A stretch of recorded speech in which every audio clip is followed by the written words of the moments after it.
So I'm Sean van Zyl from Fort Govener's private game ranch in the Eastern Cape.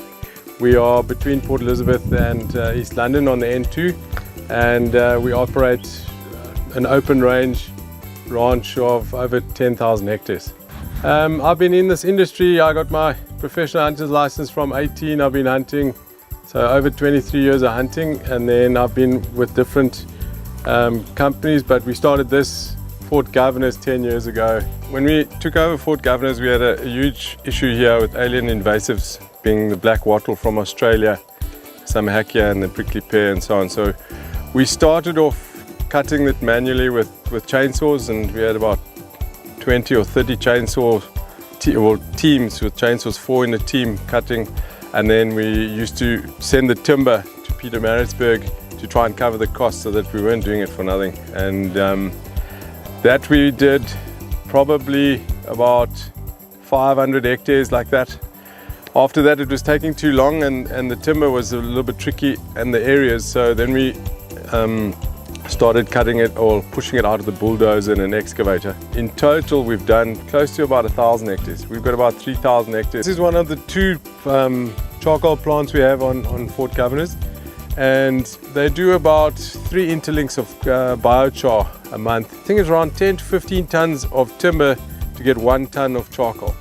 So it's a really good ratio when you're trying to clear all this invasive exotic that we have. This is a big part of the job creation. It's quite labor intensive. You're felling it with chainsaws. You have 1 chainsaw operator and then 3 chaps that work with him. So with the 2 charcoal plants and the bush clearing, we've created about 70 jobs. It's BE run, so it's local guys that run it, and most of the guys stay in Grahamstown or come from a similar around this area, and this can carry on for probably about another 5-6 years. Yeah, so what we do is we find areas like behind me now. You'll see it's quite badly eroded.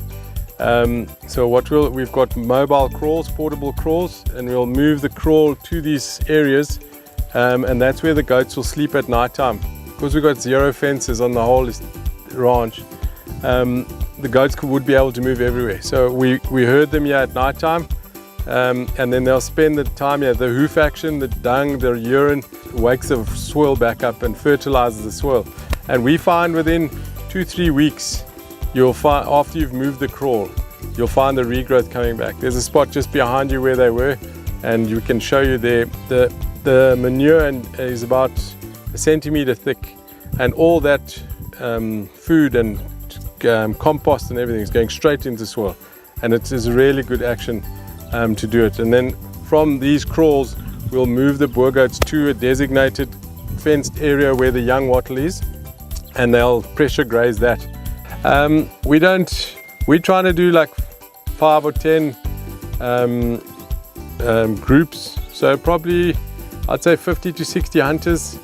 We're trying to have it sustainable enough. We utilize what is naturally from Fort Govener's, and we're finding quite a nice balance. We hunt about 10 buffalo bulls a year, 10 to maybe 12.